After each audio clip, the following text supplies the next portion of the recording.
Naharap sa reklamong plunder o pandarambong si dating Pangulong Rodrigo Duterte, pati si Senator Bongo at ang kanyang ama at kapatid.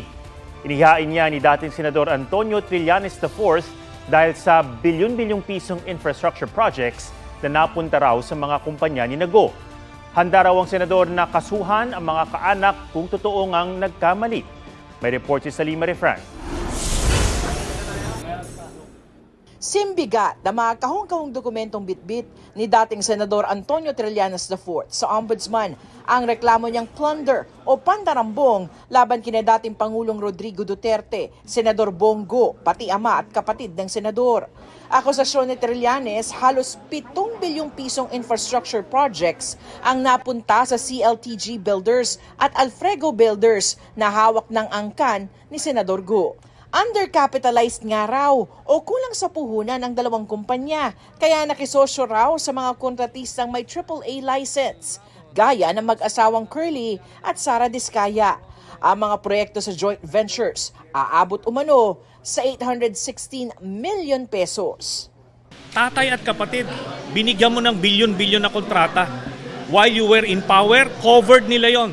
Dagdag ni Trillanes mula 2008 noong Davao City Mayor pa si Duterte hanggang naging Pangulo siya, nakakorner ang mga kaanak ni Go ng nasa 200 proyekto, karamihan nasa Davao. May flood control, merong mga road widening. Yung offense niya is hindi dapat sa tatay at kapatid ang nag-benepisyo. Ang nakalagay sa ating batas, up to 4th degree of consanguinity and affinity, pero ito first degree ito, tatay ito at kapatid.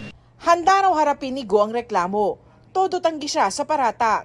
Meron naman pong COA na pwede naman pong tumingin kung meron bang pagkukulang o meron bang irregularities dito sa mga proyektong ito.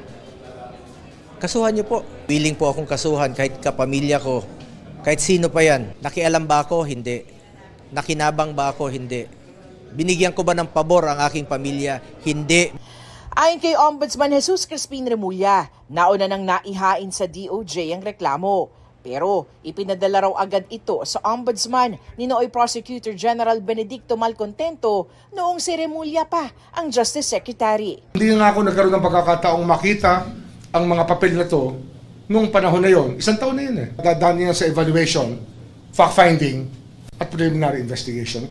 Maaari raw makatulong ang reklamong ito sa investigasyon nila ng DPWH sa CLTG at sa mga Diskaya. Nandiyan na ang dokumento at meron na siyang mga project number, mga identifying marks. Mas madali namin mahahanap yan sa DPWH.